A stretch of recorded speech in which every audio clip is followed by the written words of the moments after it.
예수님을 믿는 모든 그리스도인들에게는 동일한 공통점이 하나 있습니다. 우리가 인생 이력서라는 제목을 가지고 지난주와 이번 주에 이어서 말씀을 듣고 있는데요. 예수님을 믿는 모든 그리스도인들의 인생 이력서는 두 가지 이력서가 있습니다. 첫 번째는 예수님을 믿기 전 삶의 이력서가 있고, 예수님을 믿고 난 이후에 삶의 이력서가 있습니다. 여러분, 이건 매우 심각하고 중요한 것입니다. 이 삶의 이력서에 예수님을 믿기 이전과 삶의 이력서에 예수님 믿고 난 이후가 분명하게 구분이 되어야 됩니다. 이것이 구분이 되지 않으면은 죄송하지만 예수님 안 믿는 겁니다. 죄송하지만 천국 갈 수가 없는 겁니다. 제가 여러분들에게 천국 가는 티켓을 주고 싶어도 줄 수가 없습니다. 그래서 삶의 이력서의 두 부분, 예수님을 믿기 이전과 예수님을 믿고 난 이후의 삶의 이력서에 분명한 구분이 되어야 합니다. 저 자신도 마찬가지입니다. 제가 예수님 믿기 이전의 삶의 이력서를 살펴보면 믿고 난 이후하고 정말로 분명하게 그 경계선이 있습니다. 그 경계선은 바로 십자가입니다. 그래서 십자가의 앞에 사람이 세워지지 아니하면은 사람은 자신의 죄인됨을 깨달을 수가 없고 구원받을 수가 없습니다. 모든 예수님을 믿는 사람들의 삶의 이력서의 중간에는 십자가가 있습니다. 그래서 그 십자가 앞에 자신을 세워봐야만 자신의 경건함, 도덕적인 생활, 그리고 지식, 지혜, 그 어떤 것으로도 하나님의 의로움 앞에서는 자신이 죄인이라는 것이 드러날 수밖에 없습니다. 그래서 바울도 마찬가지고 성경에 기록된 모든 인물들은 삶의 이력서에 십자가가 있었습니다. 오늘 바울이 그 십자가가 있었던 바울이 삶의 이력서를 가지고 유대인들에게 복음을 전하고 있는 장면을 이어서 살펴보도록 하겠습니다. 3절 중반부부터 보면 5절까지 바울이 이력서에 기본적으로 들어가는 세 가지 항목을 가지고 이야기를 하고 있다 말씀을 드렸습니다. 첫 번째는 출신이고, 두 번째는 학력이고, 세 번째는 경력입니다. 지난주에는 출신에 대해서 말씀드렸습니다. 나는 길리기아 다소 출신의 유대인입니다 라는 것이 바울의 출신이었습니다. 이번에는 바울의 학력입니다. 3절 중반부에 보니까 바울이 이렇게 말합니다. 이성에서 자라 가말리엘의 문화에서 우리 조상들의 율법에 엄한 교훈을 받았다라고 말합니다. 이성에서 자라. 이 말은 바울이 태어난 곳은 길리기아 다소 터키 남부에 있는 도시였지만 실제로 그가 자란 곳은 예루살렘에서 자랐다는 의미입니다. 그러면 바울이 언제 예루살렘으로 올라왔느냐? 성경에는 그것이 기록되어 있지 않기 때문에 정확하게 알 수는 없습니다. 그러나 유대 전통상 남자아이들이 만 12살이 되면 율법을 지켜야 되는 의무, 책임이 부여됩니다. 그것을 바르 미츠바라고 해서 일종의 성인식을 갖고 율법의 아들 혹은 계명의 아들이 되어서 그때부터는 책임감 있게 율법도 배우고 율법을 지켜 행하는 것입니다. 따라서 이 유대 전통에 의하면 바울이 대략 12살이 되기 전쯤에 다소에서 예루살렘으로 옮긴 것으로 추정을 해볼 수가 있습니다. 예루살렘으로 와서 바울이 무엇을 했느냐? 가말리엘 문화에서 공부를 했다겠습니다. 발음이 잘 안 되네요. 가말리엘입니다. 가말리엘 문화에서 공부를 했는데 이 가말리엘이라 하는 랍비는 그 당시에 가장 유명한 랍비였습니다. 그래서 바울이 들어간 학교, 이 가말리엘 문화의 학교는 오늘날로 말하면 이 아이비리그에서 하버드나 예일과 같은 그런 아주 유명한 학교에서 바울이 공부를 한 것입니다. 거기서 바울이 우리 조상의 엄격한 율법을 따라서 그가 열심히 율법을 배웠다라고 기록이 되어 있습니다. 이것이 바로 바울이 갖고 있는 학력입니다. 다음입니다. 3절 마지막 부분에 보니까 이렇게 기록되어 있습니다. 오늘 너희 모든 사람처럼 하나님께 대하여 열심히 있는 자라. 지금 바울 앞에 서 있는 사람들은 유대인들입니다. 이 유대인들은 정말로 하나님을 위한 열심이 특심하였던 사람들입니다. 그들이 하나님을 위한 열심이 얼마나 특심했느냐? 얼마나 열심히 특심했으면은 바울이 성전을 모독했다고 믿고 바울을 죽이기 위해서 즉결 처형을 시키기 위해서 그 소동을 피며 그 앞에 모였겠습니까? 그 앞에 모인 사람들 중에는 멀리 타국에서 오순절 기간을 맞이해서 그 명절을 맞이해서 타국에서 휴가를 내어서 혹은 일을 그만두고 예루살렘으로 와서 지금 명절을 지키고 있는 유대인들도 있습니다. 극성스럽다 싶을 정도로 그들은 하나님의 율법에 충실하고 하나님께 열심히 있던 사람들입니다. 그래서 바울이 그렇게 얘기한 겁니다. 너희 모든 사람들이 하나님께 열심히 있는 것처럼 나도 하나님께 열심히 있다. 바울이 이렇게 얘기한 겁니다. 자, 그럼 바울이 어떤 열심이 있었느냐? 4절 이하에 나오는데요. 4절 말씀해 보겠습니다.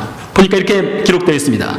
내가 이 돌을 박해하여 사람을 죽이기까지 하고 남녀를 결박하여 옥에 넘겼느니, 이 바울이 갖고 있었던 열심입니다. 하나님을 위해서, 하나님의 율법을 위해서, 유대 전통을 지키기 위해서 이 돌을 박해하고, 즉 예수님 믿는 사람들을 박해하고, 심지어 바울이 살인까지 저질렀다고 말합니다. 여러분 사도행전 7장에 보면 스데반 집사가 복음을 전하다가 돌에 맞아 죽는 장면이 나옵니다. 그때 바울이, 그때 이름은 사울이었죠. 사울이라고 하는 바울이 스데반이 죽을 때에 처형 심판을 내릴 때에 그가 투표를 하고 그가 마땅히 이 사람은 죽어야 된다 찬성표를 던진 사람입니다. 그리고 스데반이 죽을 때 그 옷을 지킨 사람입니다. 그렇다는 것은 바울이 주도적으로 스데반을 처형시키는데 역할을 하였다는 것입니다. 그래서 바울은 스스로를 나는 살인까지 저지른 사람이다. 하나님께 얼마나 열심히 있었느냐? 하나님의 법을 지키기 위해서, 하나님의 율법을 지키기 위해서 나는 이 정도로 열심히 있었다라고 이야기를 한 것입니다. 뿐만 아니라 예루살렘에 있는 예수님 믿는 사람들을 결박하여서 옥에 집어넣기까지 했다라고 말합니다.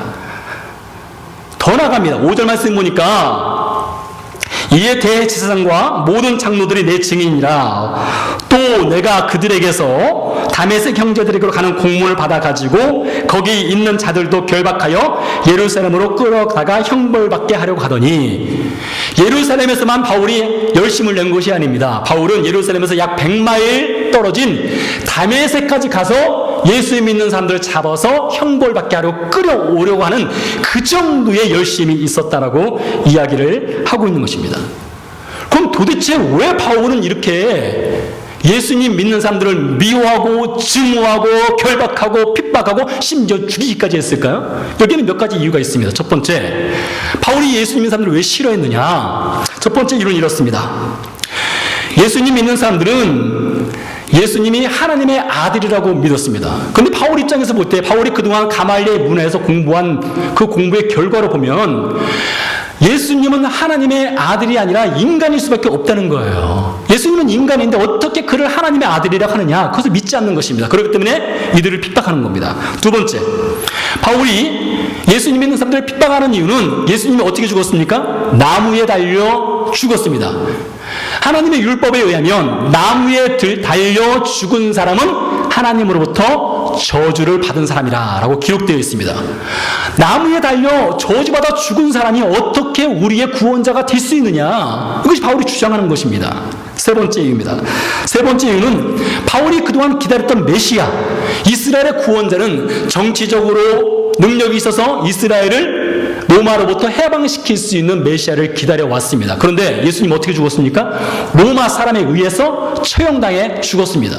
그러니 바울 입장에서는 도저히 예수님을 믿을 수 없고 받아들일 수 없고, 그를 추종하는 사람들은 하나님의 율법을 지키지 않는 사람들이고 유대교의 적대 세력으로 간주했던 것입니다. 그래서 바울은 예수님 믿는 사람들을 그렇게 박해하고 교회를 박멸하려 하였던 것입니다. 예수님 만나기 이전에 바울이 그랬어요. 그 정도로 하나님을 향한 열심이 있었습니다. 유대인들도 마찬가지입니다. 바울 앞에 선 유대인들도 정말로 바울 못지않게 특심한 열심이 있었던 사람들입니다. 자, 그런데 이렇게 하나님을 향한 열심이 있었는데 그것이 삶의 경력에 뚜렷하게 남아있는데, 여러분, 모든 하나님을 향한 열심이 옳고 좋고 선한 것이냐? 그렇지 않습니다. 이거 참 우리가 주의해서 봐야 될 필요성이 있습니다. 오늘 유대인들이 갖고 있었던 열심, 바울이 예수님 만나기 전에 갖고 있었던 하나님을 위한 열심, 여기에는 심각한 문제가 있었습니다. 이것은 우리 교회와 이 세상에 존재하는 모든 교회들 가운데도 동일하게 존재하는 문제일 수 있는데요. 오늘 말씀을 통해서 그것을 살펴보도록 하겠습니다. 유대인들이 하나님을 향한 열심이 있었는데 도대체 어떤 문제가 있었느냐? 이것입니다. 그 문제는 유대인들은 자신의 의로운 행위를 통해서 하나님의 의로운 기준, 하나님께서 원하시는 그 기준을 도달할 수 있다라고 믿었습니다. 그러니까 예를 들면 이런 것입니다. 하나님께서 너희가 나의 의의 기준에 만족하려면 여기까지는 점프를 해야 된다, 이렇게 하나님이 말씀하신 겁니다. 근데 유대인들은 태생적으로 점프를 이만큼밖에 할 수가 없어요. 아무리 높이 점프를 해도 돼요. 그런데 유대인들이 스스로 믿기를, 스스로 생각하기를 하나님이 정하신 그 의의 기준은 여기까지인데 우리가 어떻게 해서든지 여기까지 이룰 수 있다라고 믿은 것입니다. 이것은 미션 임파서블입니다. 이것은 도저히 불가능한 것이고 이루어질 수 없는 그런 것이었습니다. 그런데 그것을 행하겠다고 유대인들이 주장을 한 것입니다. 제가 찾아보니까 사람들이 정말로 극한의 도전을 하는 사람들이 있습니다. 우리가 상상할 수도 없는 도전을 해서 성공하는 사람들이 있는데 아주 놀라운 곳이 있었어요. 여러분 한번 들어보세요. 저는 군 생활할 때 제일 높은 곳에서 뛰어내려 본 것이 12m입니다. 12m. 12m에서 줄 내고 점프하는 겁니다. 우리 허 목사님은 그 특수부대 출신이기 때문에 많이 해보셨겠지만 저 몇 번 뛰어내려 봤습니다. 이게 얼마나 무서운지 모릅니다. 근데 1960년 8월 16일 날 미국 대위 조 키팅이라는 사람이 지상에서 31,300m, 300m도 아니고요, 3,000m도 아니고 31,300m까지 올라갔습니다. 헬름 기구를 타고요. 31,300m를 올라가서 거기서 맨몸으로, 물론 낙하산 탔죠, 거기서 뛰어내린 겁니다. 어디를 향해서요? 우주를 향해서가 아니라 지구를 향해서 뛰어내린 거예요. 31,300m였어요. 뛰어내렸는데 시속 1149km의 시속으로 지상을 향해서 다른박질 친 겁니다. 내려온 겁니다. 그러다가 그가 5,400m쯤에 다다랐을 때 낙하산을 팍 폈어요. 펴서 뉴멕시코에 있는 한 사막에 안전하게 착륙한 일이 있었습니다. 여러분 이게 가히 상상이나 됩니까? 1960년도에 31,900m 거기서 뛰어내려서 뉴멕시코의 한 사막에 착륙을 했다. 여러분 우리 어떻게 생각하면 무모한 도전 같지만 그런 도전을 해서 성공한 일이 있었어요. 그랬는데 그 후에 52년 뒤 2012년 10월 14일 날 오늘따라 발음이 참 잘 안 되네요. 오스트리아의 펠릭스 바움가르텐이라는 사람이 존 키팅보다 8,000m가 더 높은 39,000여 킬로미터, 아니죠? 39,000여 미터죠? 39,000여 킬로미터에서 그가 뛰어내렸습니다. 그는 시속 1342km, 존 키팅보다 대략 200km가 더 빠른 겁니다. 그리고 자유낙하를 했어요. 그러다가 1500m쯤 지상에 가까웠을 때 낙하산을 펴고 그 역시 뉴멕시코의 한 사막으로 정확하게 안전하게 착륙을 한 일이 있었습니다. 여러분 상상할 수가 없어요. 인간의 도전이라는 것은요, 이건 미션 임파서블을 파서블로 만드는 사람들입니다. 스포츠, 과학, 의학 분야에서 얼마나 많은 인간의 업적들이 있습니까? 우리가 상상할 수 없는 업적들이 있었고 그런 일들을 사람들이 이루어 왔습니다. 그러나 여러분 주목하십시오. 인간이 아무리 많은 놀라운 기적을 만들어내고 도전을 해서 성공을 한다 할지라도 한 가지 할 수 없는 것이 있습니다. 한 가지 할 수 없는 것이 있는데 그것은 하나님의 의로움의 기준에는 그 무슨 수단을 쓰더라도 사람이 도달할 수 없다는 것입니다. 아무리 도덕적일지라도, 아무리 지혜가 있고 똑똑할지라도, 아무리 청렴결백하고 정직하고 정결한 삶을 산다 할지라도 하나님의 의의 기준에는 도달할 수가 없는 것이 바로 사람인 것입니다. 여러분 일전에 말씀드린 기억이 납니다. 이스라엘 백성들이 출애굽하기 전에 양을 잡았습니다. 그리고 그 양의 피를 집 현관문에 발랐습니다. 죽음의 사자가 애굽 땅을 방문했을 때에 애굽의 모든 장자를 죽였습니다. 그때 현관문에 피 피가 발라져 있는 집은 죽음의 사자가 패스오버 넘어갔습니다. 여러분, 그 집안에 있는 사람들이 어떤 삶을 살았는지 누가 압니까? 그들이 도덕적인 삶을 살았는지, 아주 불의한 삶을 살았는지, 아주 나쁜 사람들인지 누가 압니까? 아무도 몰라요. 그러나 죽음의 사자가 본 것은 무엇입니까? 그들이 얼마나 의롭게 살았느냐, 얼마나 착하게 살았느냐, 그것을 본 것이 아닙니다. 그들이 얼마나 하나님을 잘 섬겼느냐, 섬기지 않았느냐, 그것을 본 것이 아니에요. 무엇을 봤습니까? 바로 피를 봤다는 것입니다. 오직 피를 보고 담을 넘어갔습니다. 그래서 성경은 늘 하나님의 의로움에는 사람이 접근할 수 없고 도달할 수 없고 오직 하나님의 은혜로만 의로워질 수 있다라고 누누이 얘기하고 있습니다. 여러분, 성경의 인물 중에서 가장 럭키한 인물이 누군지 아십니까? 바로 십자가에 매달렸던 한 강도입니다. 그는 죽을 때까지 죄를 지은 사람입니다. 죽을 때까지. 얼마나 극악한 죄를 지었으면 그가 십자가 체형을 당하겠습니까? 그런데 그가 예수님 옆에 서서 말하기를, 주여 오늘 저를 기억하여 주옵소서, 그 한마디가 그를 구원받게 했습니다. 그가 의로워서 구원받은 것이 아닙니다. 그가 착해서 구원받은 것이 아닙니다. 그가 하나님을 잘 섬겼기 때문에 구원받은 것이 아니라 그가 예수님을 자신의 구원자로 영접했기 때문에 그가 구원받은 것이 아니겠습니까? 그런데 신약 성경에 보니까 얼마나 많은 유대인들이, 특별히 바리새인들이 하나님의 의로움에 도달하기 위해서, 하나님께서 원하시는 그 의로움을 만족시키기 위해서 그들 스스로 노력을 했는가를 성경에서 많이 찾아볼 수가 있습니다. 누가복음 18장에 보니까 한 바리새인이 세리와 함께 성전에 올라가서 기도하는 장면이 나옵니다. 아주 유명한 이야기죠. 기도합니다. 하나님이여, 나는 다른 사람들 곧 토색, 불의, 간음을 하는 자들과 같지 아니하고 이 세리와도 같지 아니함을 감사하나이다. 나는 이래에 2번씩 금식하고 또 소득의 11조를 드리나이다 라고 기도했습니다. 얼마나 경건합니까? 11조를 드리죠, 금식을 하죠, 불의를 행하지 않죠, 도덕적으로 살죠. 경건합니다. 근데 그것을 통해서, 자신의 의로움을 통해서 하나님을 만족시켜 보겠다고 지금 바리새인이 지금 기도하는 것입니다. 유대인들은 전통적으로, 오늘날도 마찬가지입니다. 전통적으로 겉옷을 입으면 겉옷 아래쪽에 네 구탱이에 옷술을 답니다. 옷술, 하얀색과 청색으로 꼬여진 옷술을 달게 되어 있습니다. 그것은 성경의 율법에 명한 것입니다. 그래서 이 옷술을 네 구탱이에 다는데, 바리새인들은 이 옷술이 일반적으로 이 정도 길이라면 그들은 옷술을 아주 길게 늘어뜨리는 거예요. 그래서 옷술을 길게 늘어뜨려서 사람들에게, 야 봐라, 너희들과 달리 나는 이렇게 하나님의 율법에 충실하고 잘 지키고 있다, 나는 이 정도로 의로운 사람이야 라고 바리새인들이 그 옷술을 길게 함으로써 지켰습니다. 율법 외에도 바리새인들은 얼마나 전통을 지키는데 하나님을 열심으로 섬기기 위해서 전통을 지켜왔나 모릅니다.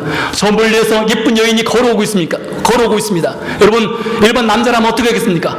한 번 보고 두 번 보지 않겠습니까?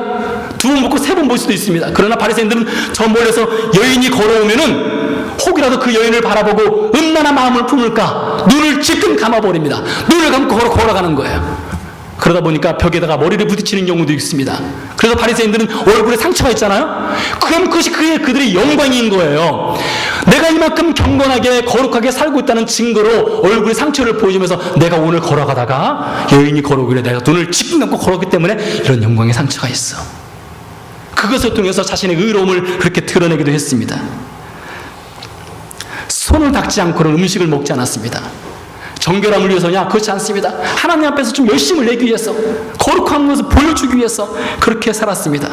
그런데 그렇게 하나님을 향한 열심을 내다 보니까, 율법의 열심을 내서 자신의 의로움을 드러내다 보니까 한 가지 문제가 발생했습니다. 어떤 문제가 발생하느냐? 자신들처럼 종교적 열정과 열심이 없는 사람들을 정죄하고 경멸하게 되는 것입니다. 오늘 바리새인이 기도할 때 이렇게 기도합니다.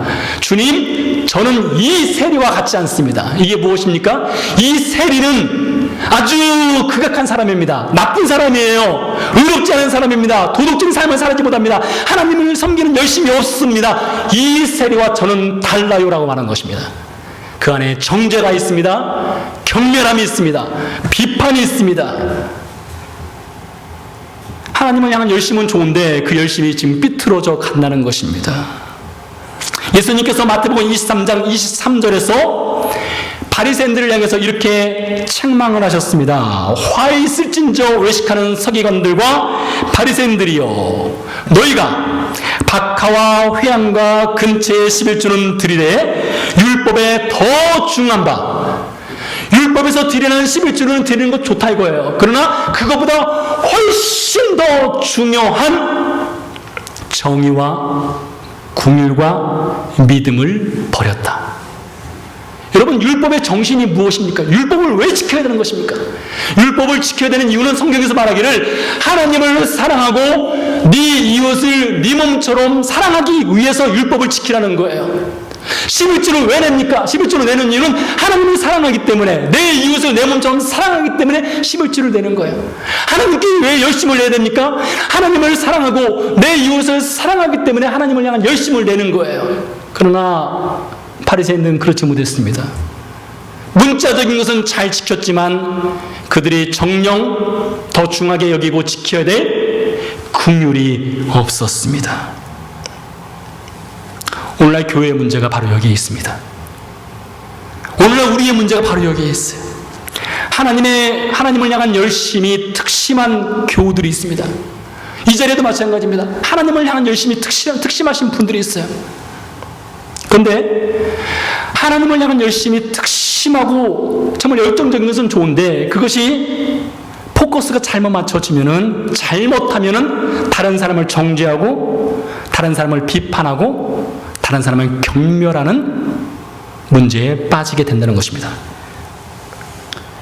특별히 여러분, 목사가 그렇습니다. 목사가 가장 빠지기 쉬운 죄가 무엇인가 하면 목사는 자기 의로움에 빠지기가 쉬워요.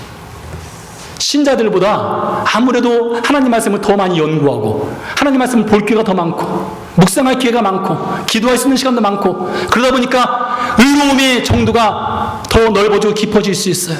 그러다 보니까 그러지 못한 신자들을 향해서 정죄하고 경멸의 눈빛으로 바라볼 수 있다는 것입니다. 저도 자유롭지 않습니다. 여러분, 우리 교회 교인들도 마찬가지입니다. 여러분, 조심하셔야 됩니다. 우리가 혹시 하나님을 향한 열심은 있는데 그 열심이 지나쳐서 잘못되어서 나보다 열심이 없는 성도들, 나보다 연약한 신자들을 바라보면서 혹시 정죄의 눈빛으로 바라보고 있지는 않습니까? 5월이 되면 우리가 부르는 노래가 있습니다. 어버이날 맞이해서 어머니 은혜를 부르죠. 어머니 은혜. 우리가 아는 대로 은혜라는 것은 값없이 거저받는 것입니다. 참, 어머니의 은혜가 그렇죠. 어머니께서 우리에게 주시는 것은 우리가 무엇을 잘해서 주는 것이 아닙니다. 받을 자격이 없음에도 불구하고 우리에게 모든 것을 줍니다. 잘하든 못하든 자식에게 모든 것을 주는 것이 어머니의 사랑이고 어머니의 은혜입니다. 아무런 조건이 없어요. 여러분, 마트를 가는 거 보면 알아요. 저만 그런지 몰라도요, 마트 갈 때 제 차가 그 주위에 먹을 반찬 살 때 누가 기준인지 아십니까? 돈은 제가 버는데 제가 기준이 아니에요. 제가 반찬 사는 기준이 무엇인가면 아들하고 딸이에요. 우리 아들이 이거, 하림이가 이거 좋아하는데, 이 채림이가 이거 좋아하는데, 그게 기준이에요. 그게 기준이요. 이거 남편들은 후순위입니다. 뭐 2순위, 3순위, 아예 순위 없기도 합니다. 그래서 이런 말을 합니다. 부인들이 하는 얘기가, 자식들을 해서 하는 거예요. 너희들은 무엇을 먹을까, 무엇을 입을까, 무엇을 마실까 염려하지 말라. 이것은 아빠가 하는 거고 너희들은 아무 염려하지 마. 다 해줄게. 그래서 어머니 은혜가 있지 않습니까? 여러분, 사실 우리에게 필요한 것이 이거예요.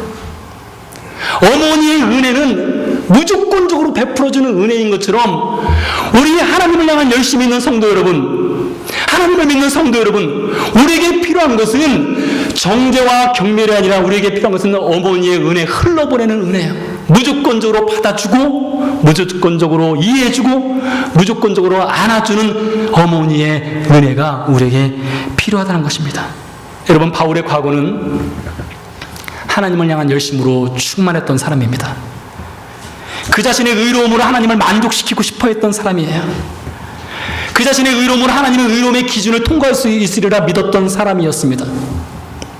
그러나 바울이 예수님을 만나고 나니까 자신의 의로움으로는 하나님의 의로움의 기준에 도달할 수 없다는 것을 절실하게 깨달았습니다. 그리고 바울이 예수님을 만나고 나니까 그동안은 정죄와 그동안은 비판과 그동안은 핍박과 그동안은 분노로 가득 찼던 그 하나님의 열심이 십자가 앞에 자신을 세우고 보니까 바울 안에 긍휼의 마음이 생겼어요. 은혜의 마음이 생겼습니다. 여러분 상상을 해보세요. 바울 앞에 지금 서 있는 사람들은 돌 하나씩 다 들고 있는 사람들입니다. 여차하면 바울에게 돌을 던질 사람들이에요. 그러나 그들 앞에 선 바울은 그들을 바라볼 때에 긍휼의 마음으로 그들을 바라보는 것입니다. 사랑의 마음으로 바라보는 것이에요. 그렇기 때문에 그들 앞에 복음을 전하는 것입니다. 사랑하는 교회 여러분 우리는 지금 어떤 마음으로 우리 교우들을 바라보고 있습니까? 여러분 우리는 어떤 마음으로 서로를 바라보고 있습니까? 우리가 좀 더 하나님을 향한 열심이 있다고 해서, 우리가 남들보다 좀 더 많은 헌금을 한다고 해서, 우리가 남들보다 좀 더 많은 봉사를 한다고 해서 여러분 그것이 우리의 의가 될 수 없습니다. 그것이 우리에게 의로움의 기준이 될 수 없습니다. 하나님을 향한 올바른 열심, 하나님을 향한 좋은 열심은 은혜요 긍휼의 눈으로 그러지 못한 사람들을 바라보고 이해하고 끌어주는 것입니다. 기도하시겠습니다.